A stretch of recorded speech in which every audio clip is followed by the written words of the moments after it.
Hi, this is Paul. No, I cannot stop the Sam Harris Ross Douthat. I made a little short yesterday. I'm not going to go over my exasperation. I'm going to be more measured. If you want to see the exasperation, you have to pay $3 to see the exasperation. I'll try not to be exasperated. I know. Sam Harris tends to trigger me. I'll try to be fair. Try not to straw man him. But I listened to the rest, not the entire debate, just the one that's on YouTube. There's a pattern that's developing with these things from Sam Harris. So Sam Harris released the entire video he did with Doug Wilson, which doesn't surprise me because if you look at the video that Sam Harris released after, of course, Sam Harris came back and reflected on what he had done with Doug Wilson. Conversation was going to go, but I knew that he was almost certainly going to just check the boxes, the biblical boxes provided without apology, right? I knew that I could just walk him into what was in the Bible, and he wasn't going to pretend that it wasn't there or to have some, allegorical gloss on it that took the crazy out of it. He was gonna do exactly what Sam Harris wanted him to do, which then, of course, set me up for where's that? Where's that? Oh, apparently I haven't watched this one yet. Doug Wilson responds to. I did this video on what audience is Doug Wilson addressing on Sam Harris's podcast, and then of course it's about Doug Wilson, right? I mean, like he's just. Or not, certainly nothing that I detected, but it's the I'm sure I could bring on a committed socialist, right? Who I just think is wrong on their economics through the best kind of guest for Sam Harris. You could put a collar on him, and it's like the Here we are. Here we have Doug Wilson. Okay, Doug. Let's ask about slavery. Here we go.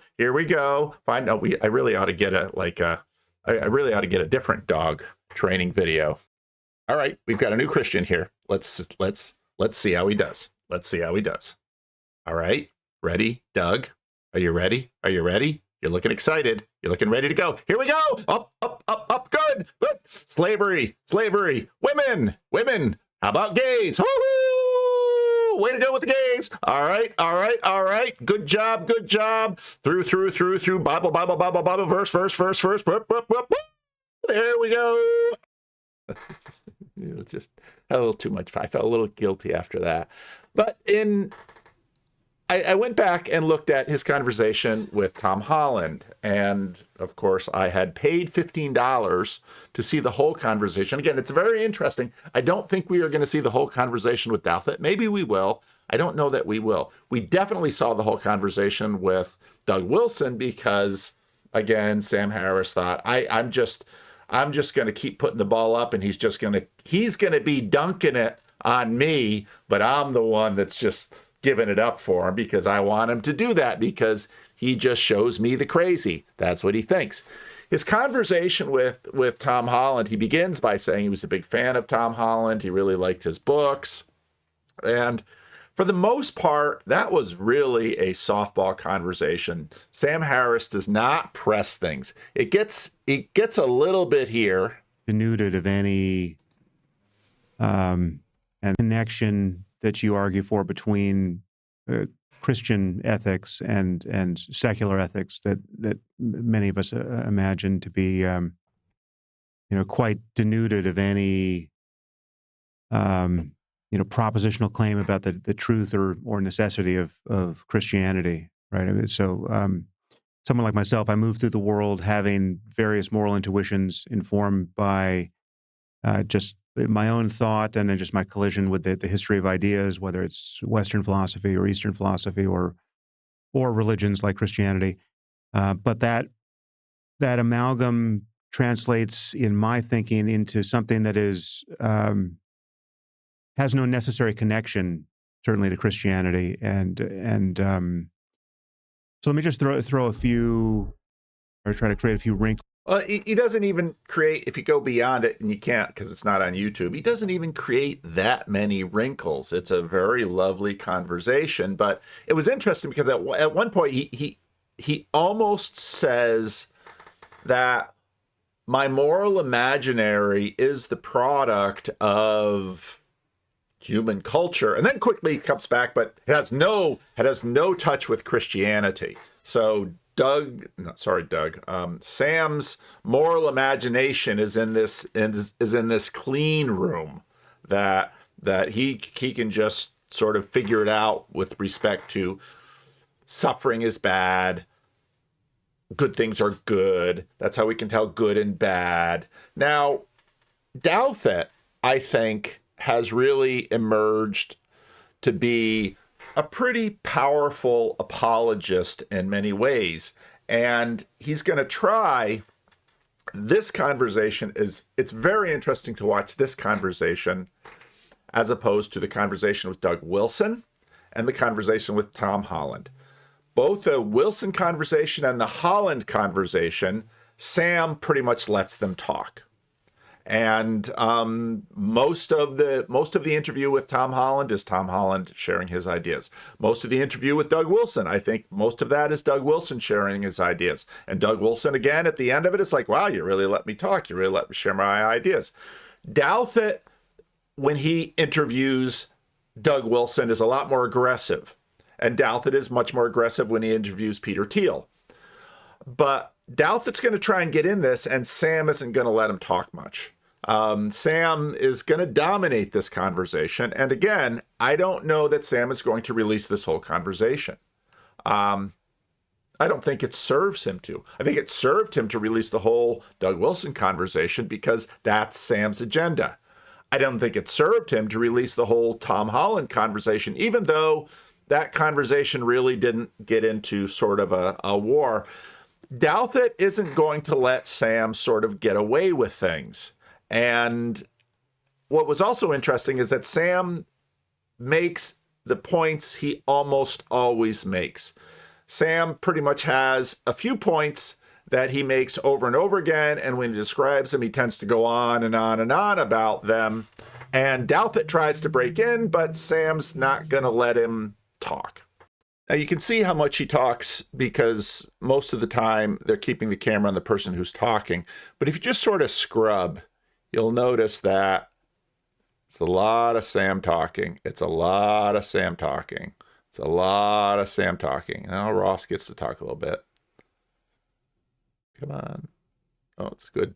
And all right, so let's pick it up here. Very, very good, and certain things feel very, very bad. And when we get together in groups of hundreds and thousands and millions and now billions and try to organize ourselves, we can notice radically different outcomes. And so to take some version of the good life, a good life would be, imagine, a circumstance of abundance of the sort we started with Okay, and what he usually does is he says he makes the good about as good as he can imagine, and he makes the bad about as bad as he can imagine. Again, I've watched him do this so often in so many talks, and it's almost always the same way.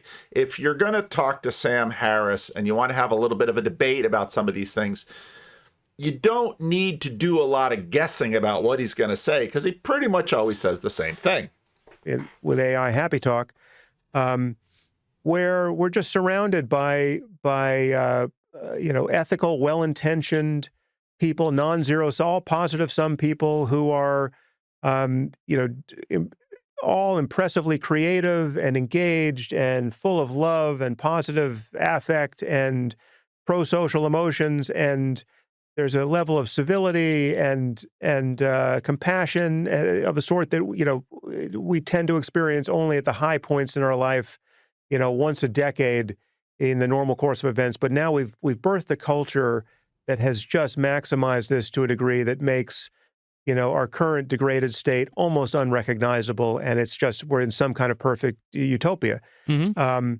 That's imaginable to me because I've had these experiences, and it's imaginable to you because you've had these experiences. You've cried for joy. You've been bowled over by creative genius. You've loved another person.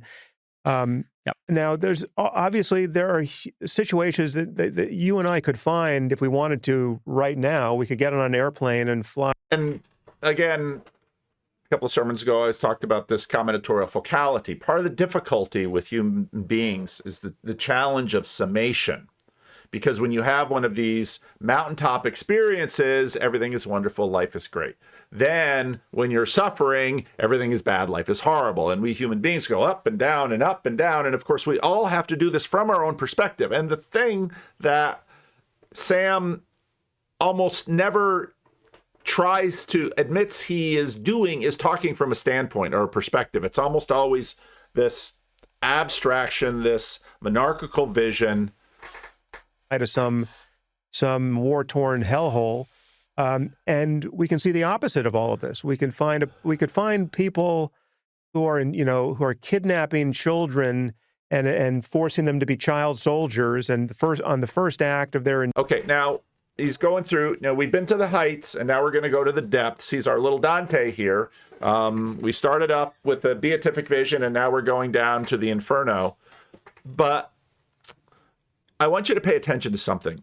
When we get ready to talk about the Bible, Sam asks for something.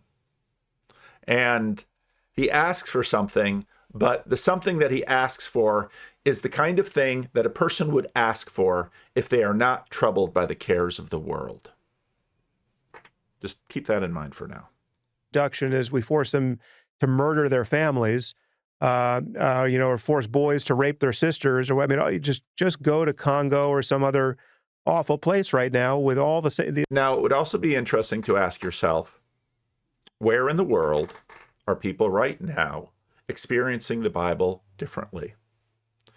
People in the Congo, when they read the Bible, what are they experiencing?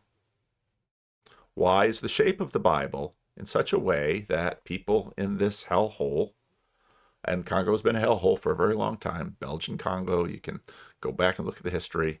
Congo is a place that has suffered greatly. I would dare bet your average person on the street, if you ask them what they're looking for in the Bible, how would they view it, as opposed to how, let's say, someone who grows up in the home of someone who is working in Hollywood reads it.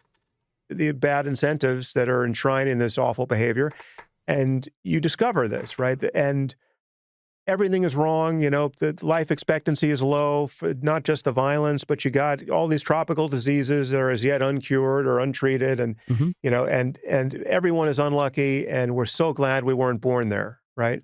If we know anything about anything, if we know anything about biology, or from biology to economics, and everything in between, sociology, psychology, engineering, every relevant field of human conversation, including ethics, including moral philosophy, including the finer points of the contemplative life, we know that we now have a navigation problem, right? How to move toward the good life I just described and away from the bad life, and how to get everyone. And again, it's interesting because let's say we hand out smartphones in the Belgian Congo. Let's say we hand out smartphones in the worst places in the world, and we'll give people an option. You can have Sam Harris's meditation app, or you can have a copy of the Bible on your phone. Which one do you want? So the suffering people of the world, which one will they choose? I don't think it's going to be close. To move, however incrementally, in the direction of the good and away from the bad, and how to spread the good luck around. When we notice that there's really no rational accounting of why you and I are so lucky, and those poor kids being inducted into some awful. So again, oh gosh, I can't. A little bit later when we talk about the Bible, Sam is like, well, why doesn't the Bible have useful information in it? Well, what kind of useful information are you looking for? I'm looking for like physics formulas and things like this that God could give us to make our life better.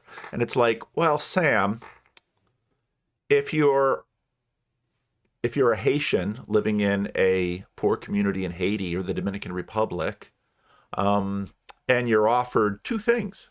You're offered a book of physics and a Bible, which one will the Haitians probably take? Which one will they find most useful in order to move from the hellhole that they're living in, even if they can't fully escape it, into a better life? Now, I will tell you that in very poor places, this is a little while ago now, telling old stories, old man telling old stories, but I was in many places that are very dark with people who have very few options. And you know what? I don't see them opening their physics book to rapturous joy, but I do see them finding rapturous joy in that book that you don't believe in. Internecine war are unlucky for reasons that, they didn't earn. And here I think religion is often unhelpful in tuning our moral compass. Then why do suffering people keep turning to religion? I'm going to drop math books over the poor slums of the world and see how they do. Or I'm going to drop Bibles and see which one gets picked up and read. See which one begins to form little communities of people reading it together and making songs from it and singing together and gathering together. 1 + 1 = 2. My heart was raptured ever since then. I mean, it doesn't happen.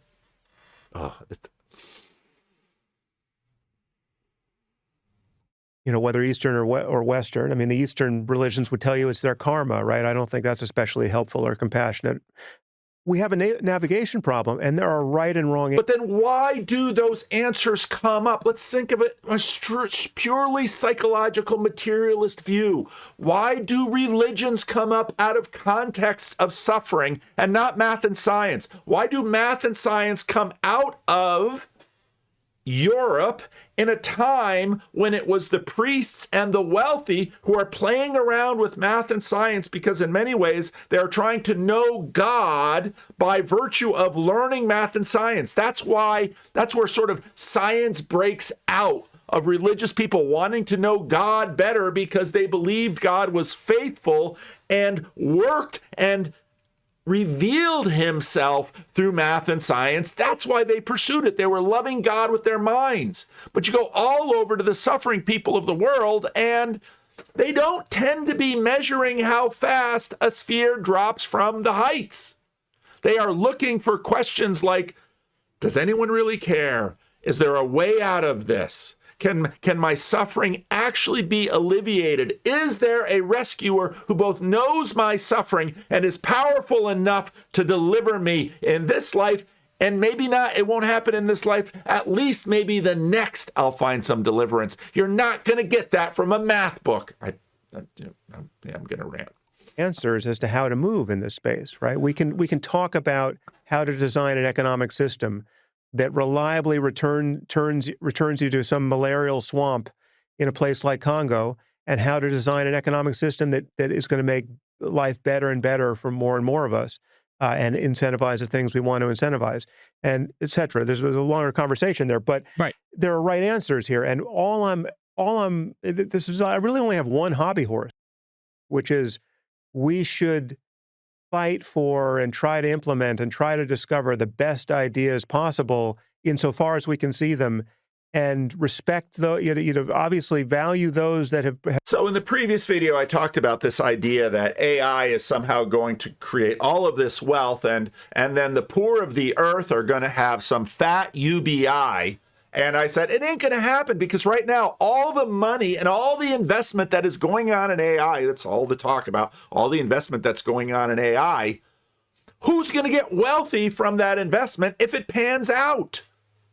I mean, did the wealth of Steve Jobs and did the trillions of the Apple Corporation and Microsoft, did all of this stuff sort of trickle down into the poor of California? Well, I talked about that in the last one. So here the idea is, well, we're just going to do all of this math, and we're going to drop the math textbooks in, and they're going to pull them up by their own bootstraps. Or maybe all these little Haitian communities are going to, out of the coffee leaves and the cane stalks, they're going to build GPUs and run their own large language models and their little bêtes. I mean,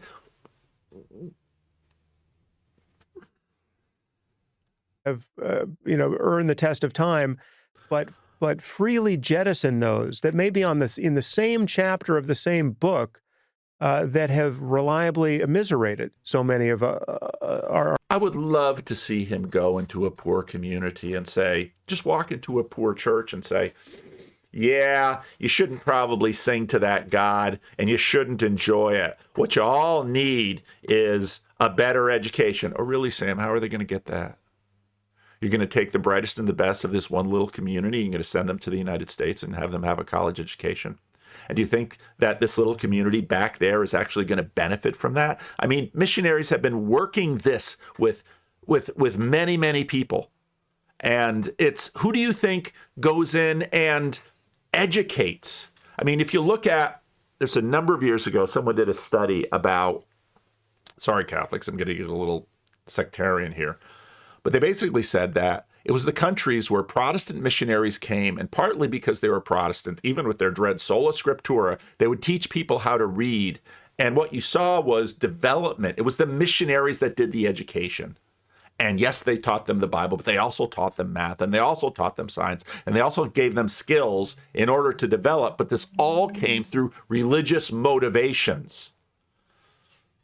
Our ancestors and our contemporaries. And dogmatism, religious and otherwise, is the thing that... Yeah, 1 + 1 = 2, only like if you're really feeling it. We don't really want to be... Because there's no dogmatism in math, is there? There's no dogmatism in science. That isn't dogmatic. They don't have like formula and rules that if you say, well, I'm just not really feeling the laws of temperature and pressure today. Oh, that's not dogmatic. That provides an obstacle to doing that. So, I'm trying to think of the best way in here, but two points, right? If you take a view that consciousness is fundamental and therefore some kind of peak experiences of consciousness should be the goal of human beings. But it's not peak. I mean, I would say that, well, because there's a baseline of conscious. There's an intrinsic well-being, yes, so we can room for peak, right? Well, yeah. I would still argue that you have some big questions about definitions of both peak and ordinary experiences of well-being, and this goes back to what we were sort of kicking around with. An abundant future, right? Like Brave New World. You need some conception. Why would soma be bad? Right. Why is it bad to drug yourself? Why is it better to experience, a Beethoven symphony than to lose yourself in a heroin reverie or something? Just to take an example, right? You still need some kind of conception of that goes beyond the mere fact of consciousness. Because even Sam would say, no, you need to leave the joys and raptures of worship and go study math. And it'd be like, well, wait a minute, Sam. When I'm worshiping God and when I'm lost in the worship and the rapture and when I'm really enjoying it, isn't that good because I'm experiencing it?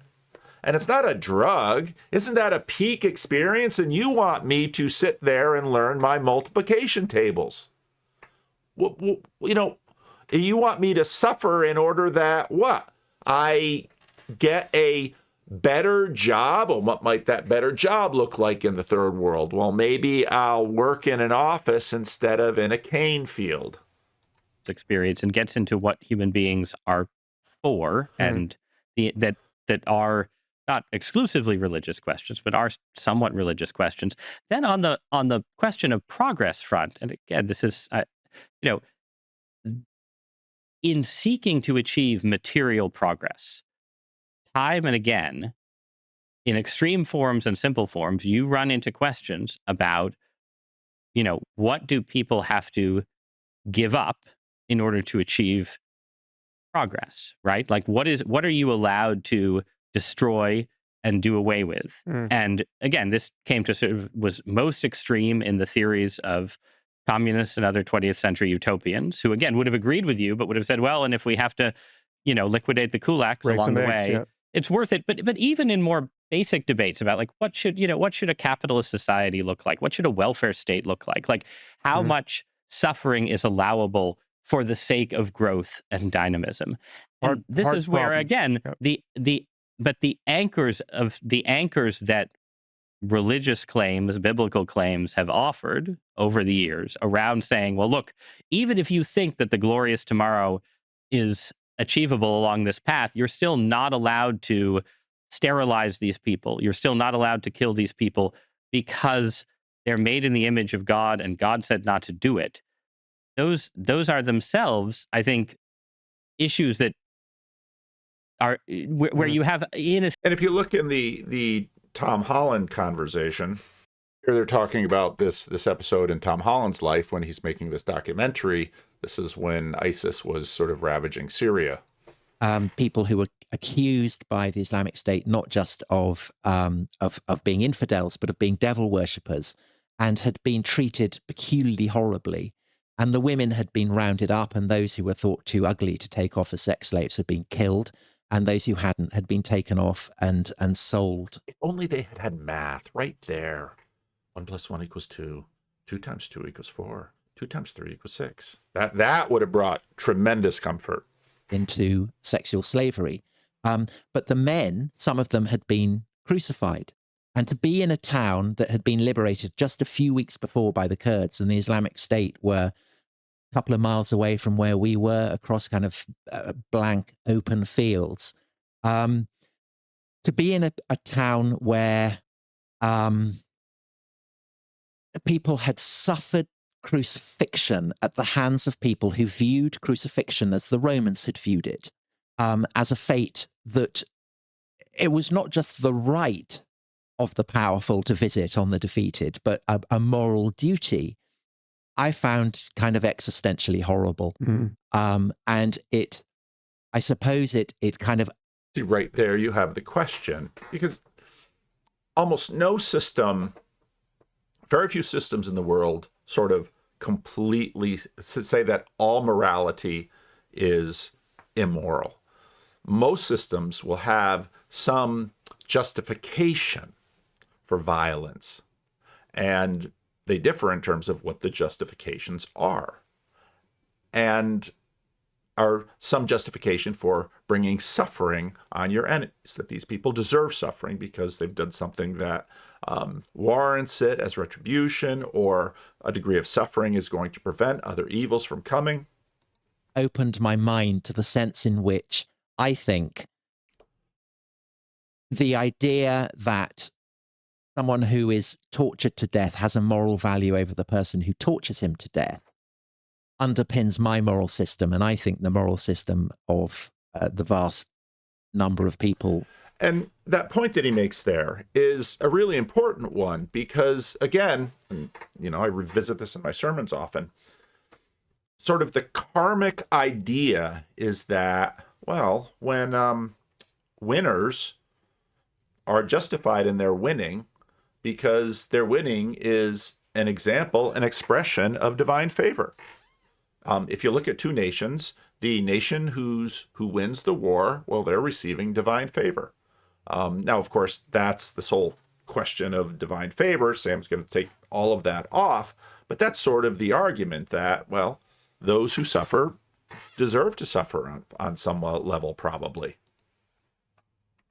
People had suffered crucifixion at the hands of people who viewed crucifixion as the Romans had viewed it, as a fate that it was not just the right of the powerful to visit on the defeated, but a moral duty, I found kind of existentially horrible. And I suppose it kind of opened my mind to the sense in which I think the idea that someone who is tortured to death has a moral value over the person who tortures him to death underpins my moral system, and I think the moral system of the vast number of people in the West. And I came back and including Sam, but of course, That's in the clean room. There's no Christianity involved in that. That's just rational. Wrote the introduction to the book to focus on the crucifixion as being the kind of maddest, strangest, weirdest symbol that anyone in antiquity came up with. And it may not be a coincidence that it is, of course, the most enduring symbol, probably the best known symbol maybe in world history. Yeah. I mean, one thing you get from reading history, certainly reading Dominion and or any your other, I guess, Rubicon conveys it too. Your discussion of Rome. It's just how foreign and, by through a modern lens, pathological the ethics of antiquity were. Right. I mean, I think, is it Thucydides who said that the strong do what they will and the weak suffer what they must? Or some that's probably close to the translation. Phrase that is being quoted a lot at the moment. It must be. Yeah, and it's and yeah, I mean, so you actually make that point in your documentary on the Islamic State as you're walking through Sinjar that this was a promulgation of a Roman ethic, essentially. I mean, I think you say something like they murdered these people very much the way the Roman legions would have, or there's some line like that, direct comparison to Rome, which I found briefly shocking because I realized I rarely view the Greeks and Romans through this lens of moral judgment, in the same kind of judgment I lavish upon jihadists, right? But yet there's something awful about their ethics and their celebration of strength over weakness. I mean, that is a perspective that I would argue is shaped by 2,000 years of Christian weathering. Because, I mean, Nietzsche certainly saw the morality of the Greeks and the Romans as something admirable, as, of course, in due course did Hitler. But it's wrong to say that the Romans are immoral. They weren't at all. They saw themselves as the most moral of peoples, and this is why the gods had given them the rule of the world. And they also, you read like the Stoic philosophers, right? And it's you're in the presence of some of the greatest wisdom philosophy has ever produced, and yet to know of the normalcy of crucifixion occurring in the background is peculiar. I mean, I think so. As a child, I was always I always found Greece and Rome infinitely more glamorous than the Israelites and than the apostles. So I was always Team Pharaoh, Team Nebuchadnezzar, Team Pontius Pilate. I kind of thrilled to the glamour and the swagger of these ancient civilizations rather in the way that I'd thrill to the glamour and the swagger of tyrannosaurs as an even younger child. And I guess that I was perfectly capable of being thrilled and excited by the thought of the Spartans at Thermopylae or Caesar conquering Gaul. And I would do that in part by also identifying my moral inheritance as something that derived from Greek philosophy. But I guess that one of the, actually probably the main thing that led me to write Dominion, a history of Christianity, which I had never been on my agenda. I always I had a kind of almost synesthetic sense of antiquity. And I thought of Greece and Rome as with bright blue Californian skies. And I thought of Christianity as, the drizzle of an English autumn setting in and blotting out the sun. But I realized as I wrote about Caesar, who was hailed as a great man by his fellow citizens for inflicting hundreds of thousands of casualties during the course of the conquest of Gaul, enslaving an equal number and kind of exulting in it, and realizing that this really wasn't my moral system at all. And I felt it was kind of like, Nor Sam's, but Sam, although growing up in the United States, no impact from Christianity, none at all.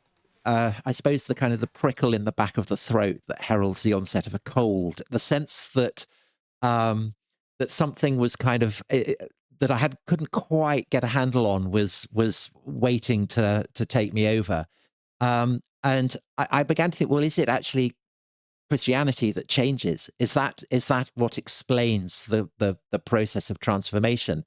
And I explored it in the third work of history I wrote, which was focused very much on what I think is a kind of great process of revolution in 11th century Latin Christendom, so the western half of what had been the Roman Empire. And it's often called the Papal Revolution because the revolutionaries are people who take control of the Roman Church, and it's led by popes. And it forces through a kind of very radical process of a recalibration of society that essentially divides the world into rival spheres that in due course in the West is what we call religion and the secular.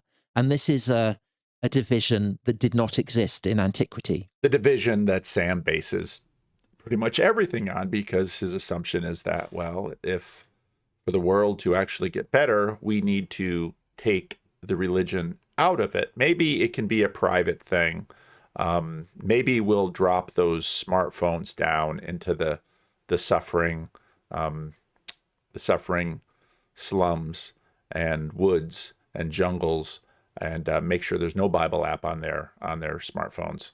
It didn't exist in any other of the civilizations of Eurasia, and I enjoyed the paradox that secularism would not probably have been secularism without the labors of 11th century popes. It seemed to me a very entertaining paradox. So I explored that. Which is interesting because, of course, I still believe that actually the secular was a very savvy way, even through the colonial period, for the Christian moral imaginary to basically persuade the entire world, including Sam Harris, even if he doesn't admit it. And then on the back of that, I then became interested in what was the role of Islam in all of this. And I wrote a book on Islam, where I was quite skeptical about quite a lot about early Islam. This is In the Shadow of the Sword. Now, again, this is the part that's on YouTube. What's interesting, too, is that when we get to the part of the Bible, the question of, well, how do Muslims think about the Bible? What do Muslims say the Bible is? Because one of the things that when Sam Harris talks about the Bible, he usually treats the Bible as if, well, some Christians do, but many of us don't, as if sort of Christians believe that the Bible is the same kind of thing that Muslims believe the Quran is. And actually, those details matter. Escapably dogmatic questions, I guess. Can I ask you why, given your belief in the fundamental, the consciousness as fundamental, why is the conception of God, why are you resistant to that conception? If you're willing... Now, this is actually a pretty savvy question on Douthat's part, because he says, now, if consciousness is fundamental, then many sort of go the next step and say, well, if consciousness is fundamental, where does consciousness come from? Doesn't it make more sense that there would be a source of consciousness that has given it to us? And what would that source of consciousness be? Instead of consciousness, let's say, the other realm, which imagines that consciousness is sort of this accidental thing that erupts when there's a certain combination of physicality that can afford it, but it's sort of a meaningless. Maybe it's an adaptation that helps certain animals like ourselves, but it's not fundamental to the universe. And what Douthat notes is that for Harris, well, consciousness is actually way more fundamental, and it plays an incredible role even in terms of his assessment of morality, because of course suffering and pleasant consciousness equals good, and unhappy consciousness equals evil. I mean, that's just sort of his simplistic moral system. And so Douthit has been thinking about him long enough to say, another funny thing about your whole schema here, Sam, is that it would be more expected that Sam would not be a moral realist. But Sam continues to argue moral realism, but morality is sort of the byproduct of conscious either enjoyability or suffering. Willing to stipulate that mind, conscious experience is the fundamental thing that we know about the universe. Whatever else we know that mind is real. To me, that is a starting place of religious inquiry, right? Yeah. Because you assume, like, okay, there's this thing called mind that turns out to be able to unlock the mysteries of the universe, a universe that seems to have been structured in order to allow for that to happen. And therefore, the religious person says probably there is a form of mind that is higher than our own, that is responsible for this. Why does that not? Now, this is a really sharp question. Now, let's see if Sam answers it. Now, remember, go back to Vancouver 1, Sam Harris and Jordan Peterson. Jordan, think about them as Jordan keeps wanting to play and Sam keeps not wanting to play. I mean, this is the pattern of when conversations get like this. You can have a conversation with Tom Holland where he pretty much lets Tom Holland talk. He pretty much lets Doug Wilson talk, but this is actually a very thoughtful question that Douthit asks him. Strike you as a conclusion to be drawn from your ideas about mind and consciousness?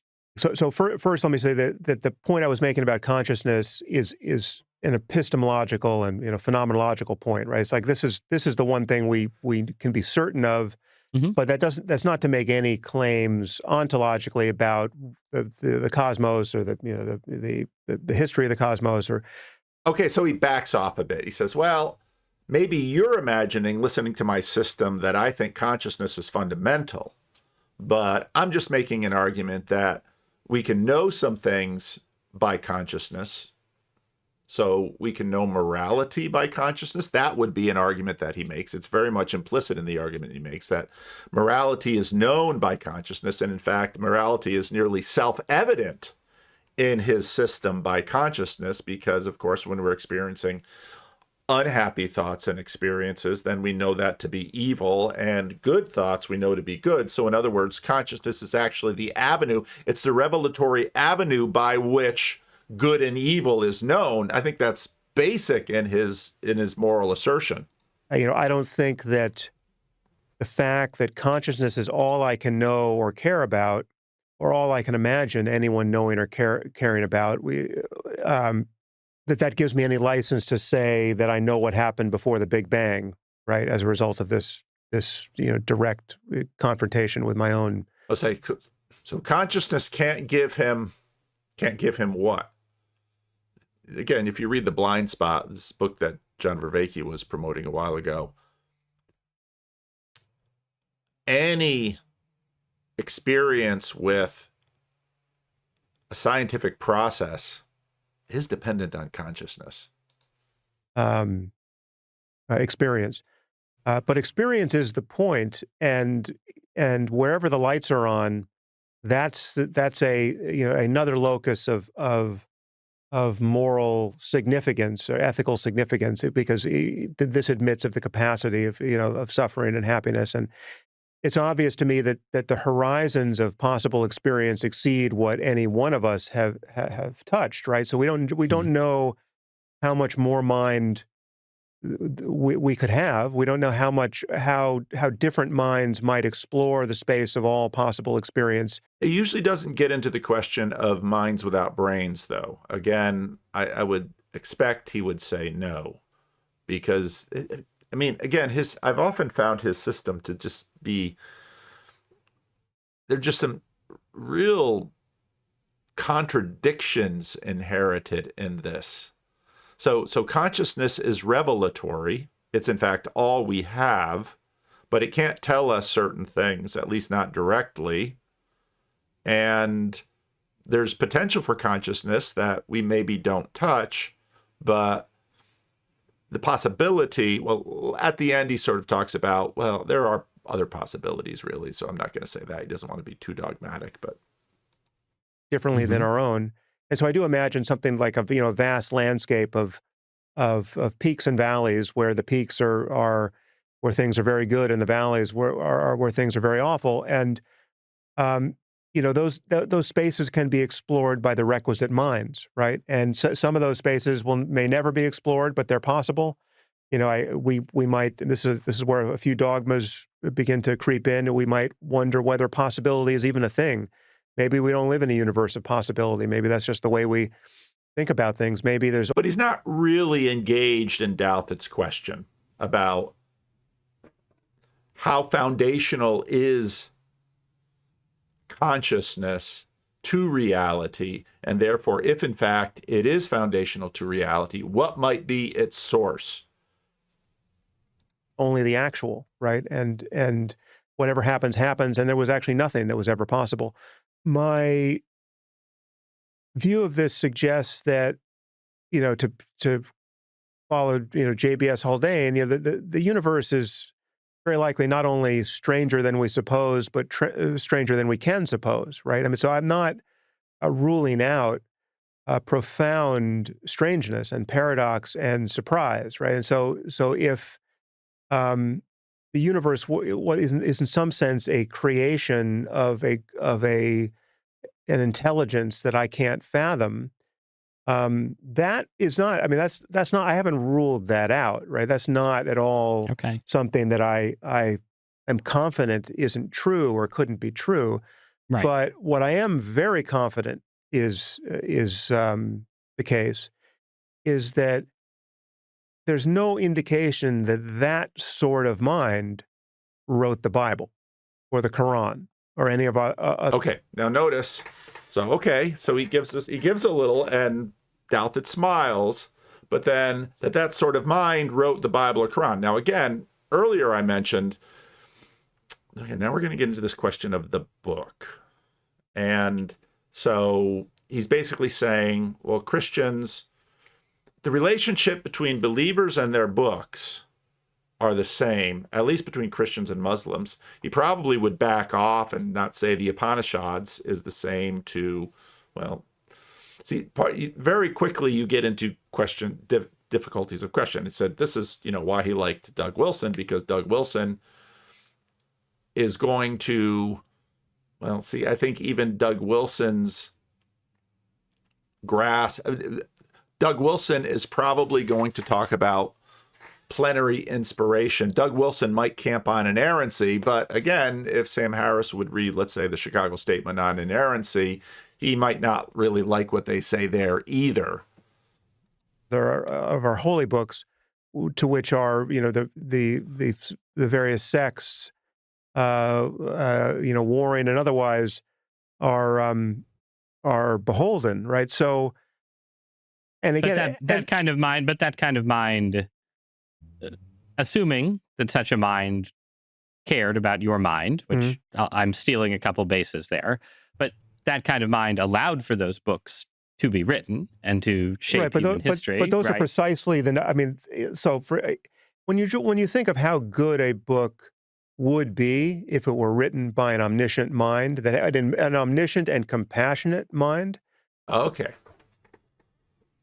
So how good a book would be. So he's inviting us to make a judgment, to evaluate a book based on his imagination of what a good mind would be. Now, right there, let's take the negative utilitarianism. Let's assume that and say, well, let's imagine that what this book ought to produce among the many people that read it will be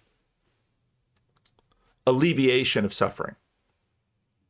That's what the outcome of that book should be. whether it's poetry or narrative or law. And again, generally speaking, I often find with many of these atheists that they imagine that, and again, rightfully so, because some Christians say it this way, even if they don't live it that way. The Bible is basically a book of rules to tell you exactly what to do and what not to do. So it's like the 10 Commandments, but some AI slop that the 10 Commandments just, the whole Bible is all these rules. And of course, if you have any understanding what religion is, religion is this long conversation with respect to what's in these books. It's trivially easy to see how much better any one of our books would be, look, right? So, right. Well, I mean, yes, although would our minds be able to see how good it was? well, Or no, would we but, be but like even, someone even if they, encountering even some if they could, Okay, so let's drop the Bible in. Now, part of the difficulty that all of these religious books have is they need to be able to address not only Sam Harris in Hollywood, California, between, let's say, Sam is probably a little younger than I am. Let's say, when was Sam born? 68, late 60s, early 70s, something like that. Not only between 1965 and 2025, English-speaking world, but these books have to address these people in the Congo that he was talking about. And they have to address these people in Haiti that I was talking about. And they have to address people in the Middle Ages. And they have to address again and again and again. And they have to produce something that is going to impact these people. And Sam is like, well, what kind of book would you like, Sam? Do you want a math book? Do you want a physics book? Do you want a book of happiness and roses? Do you want a book that somehow magically induces in us a Soma-like experience of awe and wonder? Because the thing is, it's fairly easy to say, no, it would be a better book. Okay, well, tell me what better. How about your books, Sam? Do your books do this? For how many people and how many cultures? How long will your books be written? Or how long will your books be read? How long will your books be talked about? I don't know that they're even talked about a whole lot now, certain years later. And I think if you didn't do the app and weren't still on YouTube, I don't know how much we'd talk about you, frankly. So modernist opera, and we'd be like, oh, I don't really get that. You'd want the most inspiring and onward leading document. If you were really compassionate, right, and you really wanted people to get it right, you'd say. And this is where I get into this question of that I've been thinking a lot about lately, that, okay, well, what does better look like? And how does, if you have combinatorial focality, how does better scale? Because that's really hard, because you might say that, well, these certain things make life better. And let's just, in my own little life, I remember back when we should be eating margarine rather than butter, because margarine is going to be better for our hearts. Or margarine is going to be better because no animals are involved. Or margarine is going to be better. This whole question of better is actually tremendously difficult. We don't even know how to feed a human being, yet somehow, well, I just know that if there really was a God in some way behind, that the book would be better. Looking at the just how much attention that Bible has gotten for all of human history, you would think if the book is so bad that it would be somehow surpassed. And I do this regularly. In terms of sales, in terms of attention, in terms of study. Mao's Red Book? No, not. I don't think Sam's going to offer that one. The One World book by Wendell Willkie in 1943, that amazing bestseller that sold for $1. No, that got forgotten.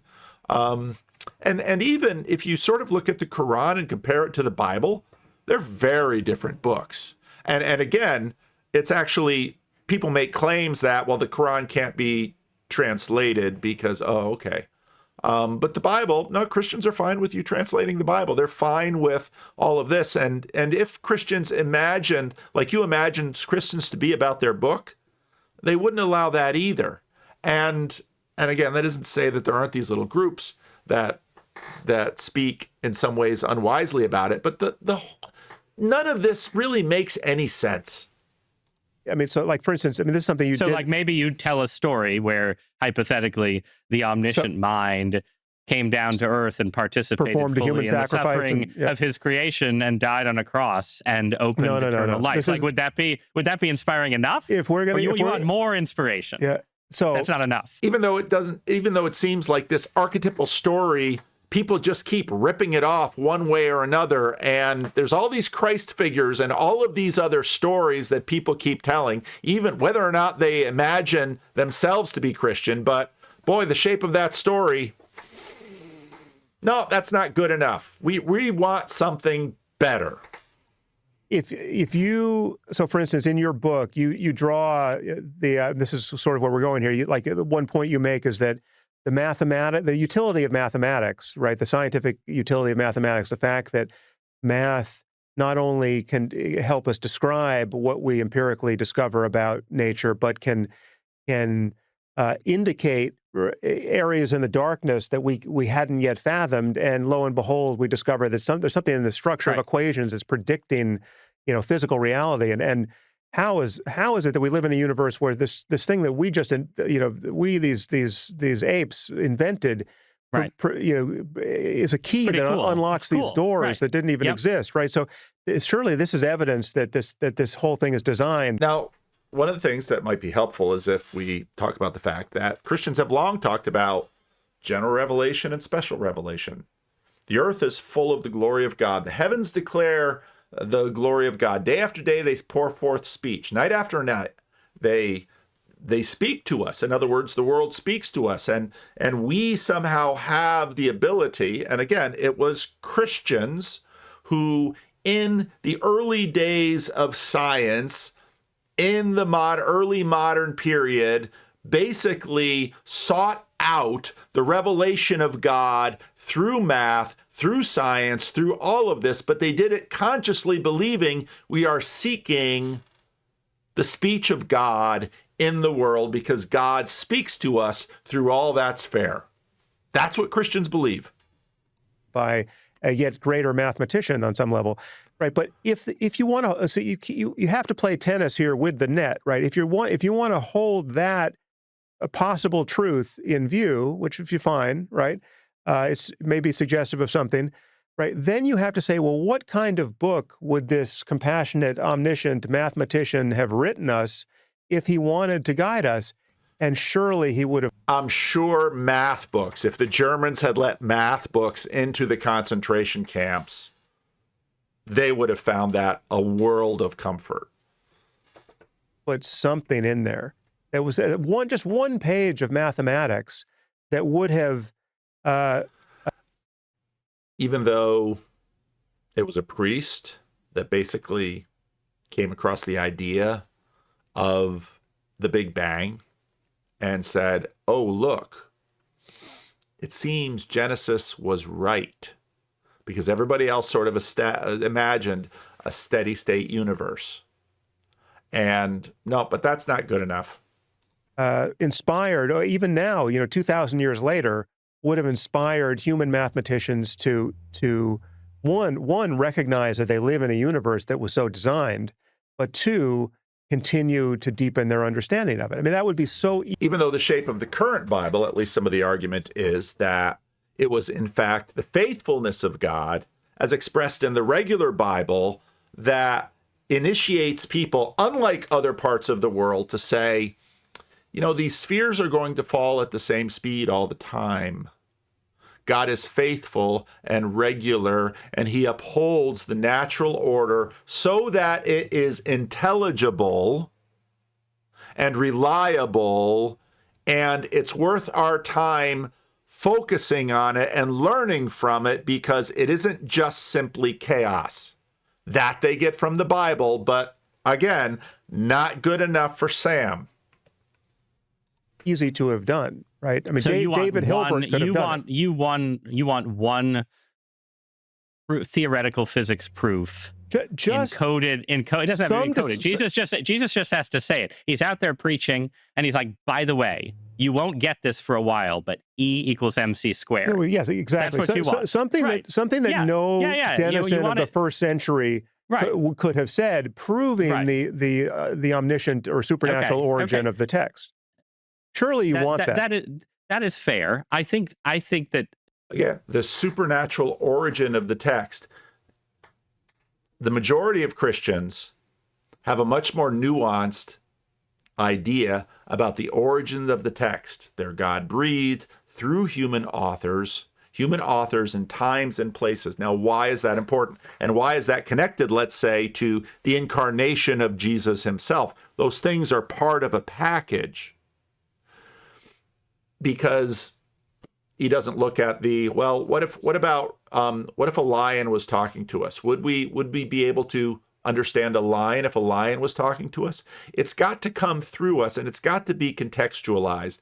And again, what is amazing about the Bible is that people, even when they misread it, which is what we do often, even when we misread it, we derive blessing from it. It's a strange, strange reality. And again, okay, Sam, we're basically saying the Bible is sort of this stupid book. And it would be easy to imagine human beings improving upon it. Show me another book in the world that has derived as much attention, that gets as much attention, that has the kind of sales it has, that has endured over time and space across cultures. Show me another book that is even close to this. There isn't one. So if it's so easy to surpass, why has nothing ever surpassed it? I think that any conception of a God who cares about human beings has to accept that for whatever reason, this God also wants to allow for the possibility of you, Sam Harris, not believing in him. And yeah, I agree. I can imagine Now, it's really interesting here because Douthit basically makes a hiddenness of God argument right there. And he'll do it again a little bit later. World, that's a good example. I can think of 1,000 others where God makes it just 10% easier for me to argue to you that he exists. And you swap out a couple of lines about sacrificing goats, and you swap in a little you don't want the sacrificing goats. Physics. I mean, yeah, I guess I think if your argument is there are things that God could have put in, could have done or said while he was on earth as Jesus Christ that would have make full belief easier, I'm not going to argue with you. Well, not even. I would suggest that you should think not even just easier though. I think that you have gone. I think that you have gone quite deep into certain worlds of fundamentalist religion where you are always saying like, well, the fundamentalists say this, this holy book is perfect in every way, and yet this holy book seems to have been written by some people in, first century Judea. It doesn't seem that perfect to me. I think that in the case of the New Testament, I think the Old Testament as well, the Christian claim is that these books are divine inspiration. One is different from sort of pure divine dictation, like the Bible is not presented to people, right? And what you're seeing, what Christians... No, not inerrancy. That's a different thing. Dictation. Think you're seeing in Matthew, Mark, Luke, and John are a bunch of human beings wrestling with the appearance and revelation of God on earth. And therefore, the books do look like first-person memoirs rather than, again, this sort of crystalline form. But yes, if this is how God operates, then he is always leaving. I'll bring up this quote from Tom Holland.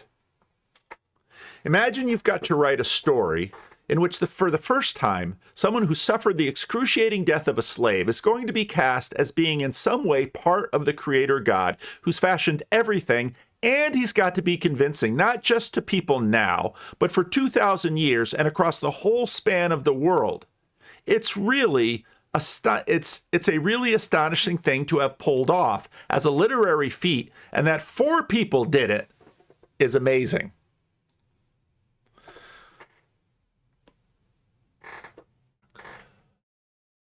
So he argues that, well, a better book. Okay, well, we haven't seemed to have managed that literary feat again.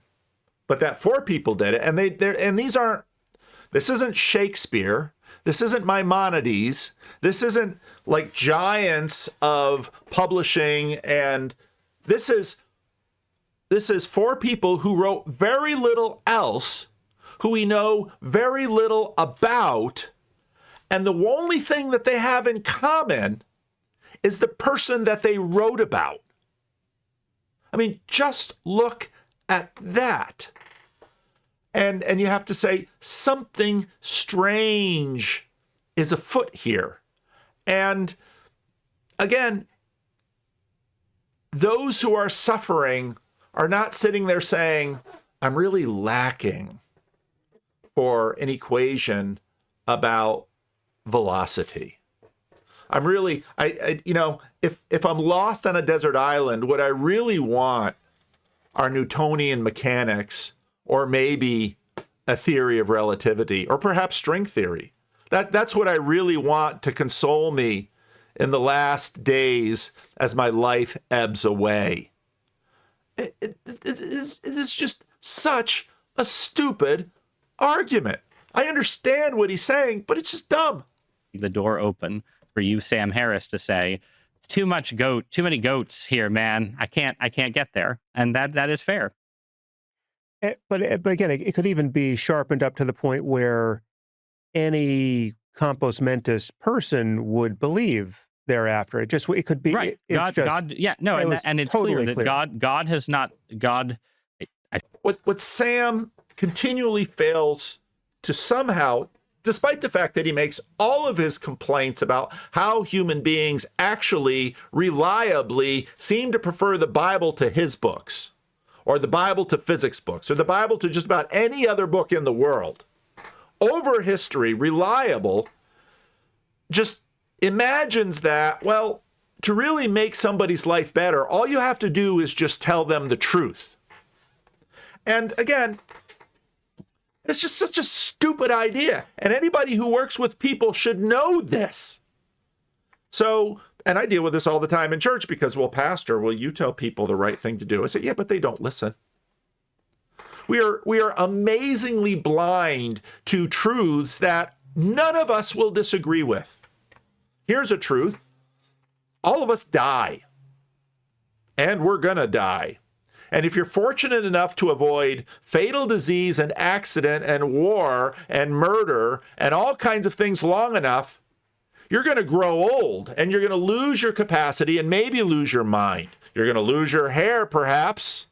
You're going to lose your strength. You're going to lose your vitality. And almost everything you've built in this world is going to pass away. And within a number of decades, probably not too many, no one will remember you with the possibility of perhaps descendants. And if you don't have any of those, then you certainly will not be remembered. This is a fact that even Sam Harris can't escape. But does this impact how we lived? Does this impact how we act? We can go thing after thing after thing. One of the things we should reliably know about human beings is we don't do what's right. We don't do what's in our best interest. We don't do what's rational and reasonable. That's not how human beings are. And so, well, what we want is that for God to tell us something and then we believe and then it's all rainbows and unicorns. It's like, not in this world, baby. And in fact, I want a book that tells me the reality that, nope, not in this world. And Jesus doesn't come along and say, well, here's a formula for soma. I mean, I've said it before. I mean, to Sam Harris's point, what if Jesus had just sort of taught his disciples how to make penicillin? All right, just that little thing. He's going to get his disciples together and say, I'm going to teach you something here. And it's this, we're going to make it. And when you get an infection, have some of this, eat some of this, and your infection will heal faster. I mean, if Jesus had taught his disciples how to make penicillin, wouldn't world history have been better? Think of all the lives that could have been saved by Christians somehow dispensing penicillin to an ancient world that's almost 2,000 years before penicillin comes out. And you might say, wow, yes. Sam, you can use that argument. It's a great argument. You say, I can't believe Jesus is God, because if Jesus was really God, if he really had insider information, okay, now we're going to talk about, what, divine consciousness, let's put all that aside and say, okay, Jesus, teach your disciples penicillin and give penicillin to people who are sick. You say, oh yeah, that right away it'd be kind of like, well, yeah, those antibiotics, you got to be a little careful with them, because you can make like penicillin resistant bugs. And so if Jesus taught them penicillin, what could have happened? Well, maybe you have had penicillin resistant. And it could be that 200 years from now, people look back at the 20th century at antibiotics and say, boy, they're messing with stuff. And you want to give advanced physics to people in the first century? I can't imagine what the Romans would have done with nuclear weapons. Can you? I mean, what this kind of thinking betrays is it's actually really hard to sit down and ask yourself a question. What on earth does salvation actually look like? Because let's imagine if, let's say I win the lottery and, I'm driving down and I see this sign on the California highway, the lottery, let's say it's up to $1.2 billion. And I say, okay, honey, despite my Calvinism, let's stop in at the AM PM and get a ticket. And lo and behold, bang, I buy the only lottery ticket, and my wife and I, $1.2 billion. Okay, Uncle Sam, the state of California, they're going to take half. Do we have it measured out for the next 20 years, or do we? No, we'll get the lump sum. So let's cut down even more. And but let's say we just I'm 62 years old, and now suddenly I've got $250 million jumped in my lap. Boy, I can do a lot of good with that money. Yeah, I can do this, I can do that, I can do this, I can do that, and I can do the best. And it's like, is that salvation? A lot of lottery winners wind up going bankrupt.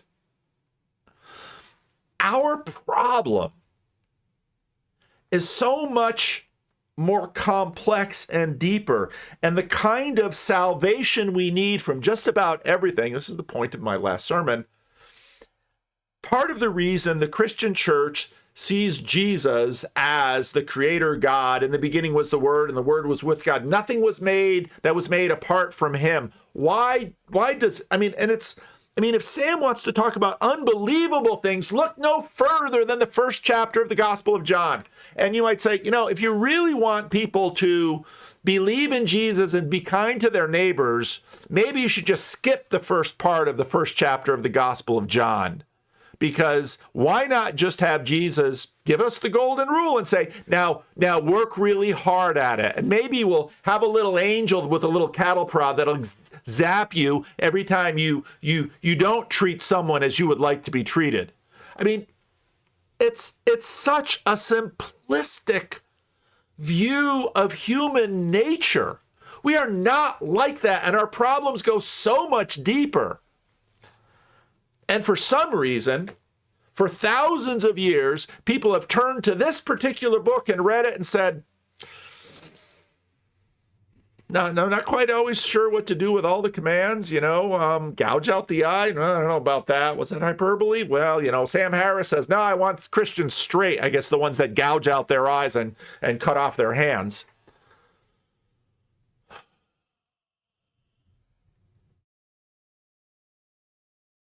It's so much harder. Life is so much harder and so much more complex that when I listen to him and I listen to these imaginative answers, I think, I don't know if you've ever really dealt with people who are in the midst of despair, trying to get out. And even having the double complexity of being someone who supposedly knows a little something more than average about that book, and has a little bit of experience about the community surrounding that book and hopefully dispensing some of it. And the fact that the one person in the Bible who you would imagine would never need penicillin if he really wanted to avoid it, would imagine he's not going to die in a shipwreck because he can still a storm, would imagine that he's not going to become blind or lame or dead because he can make the blind see and the lame walk and he can raise the dead, that the one person could have had a golden life and could, from his golden life, be giving out little aphorisms of wisdom so that we could have a golden life too. No, but the story is he allows himself to be betrayed. Yeah, you would have thought that, if Jesus is picking his tight 12, that he could have picked someone that, wouldn't sell him for 30 pieces of silver. You would have thought that.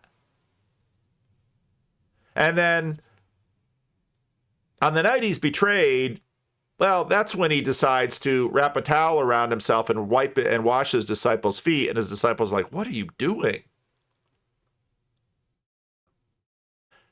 And that when he's on a cross and his enemies are mocking him,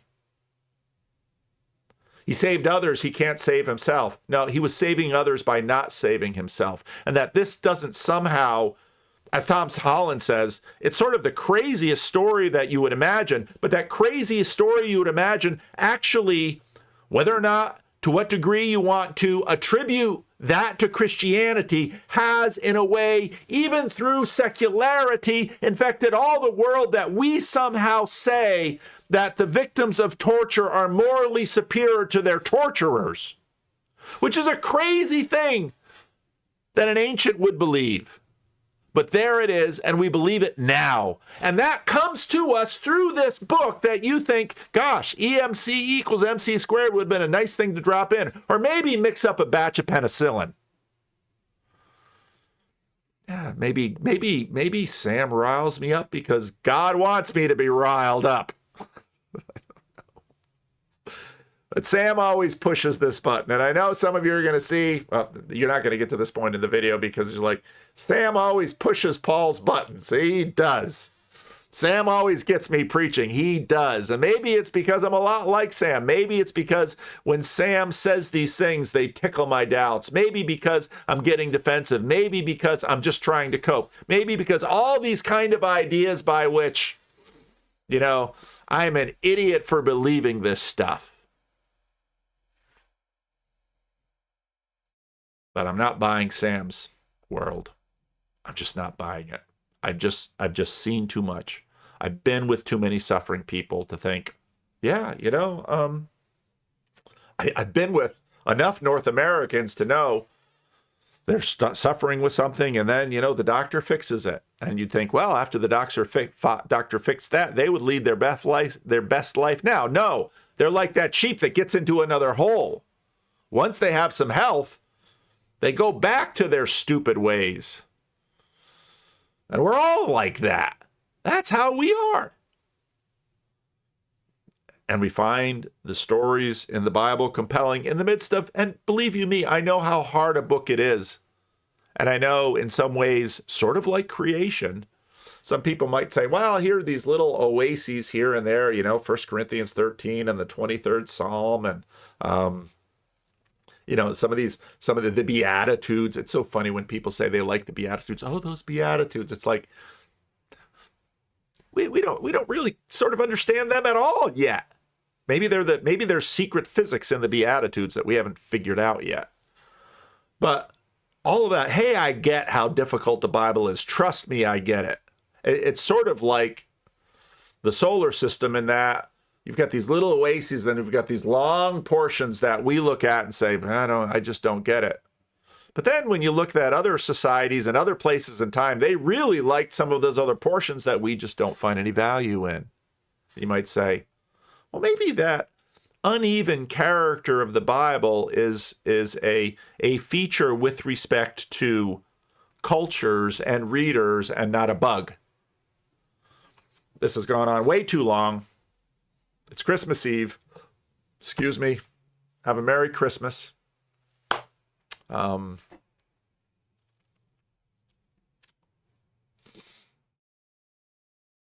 Sam Harris triggers me. What can I say? Leave a comment.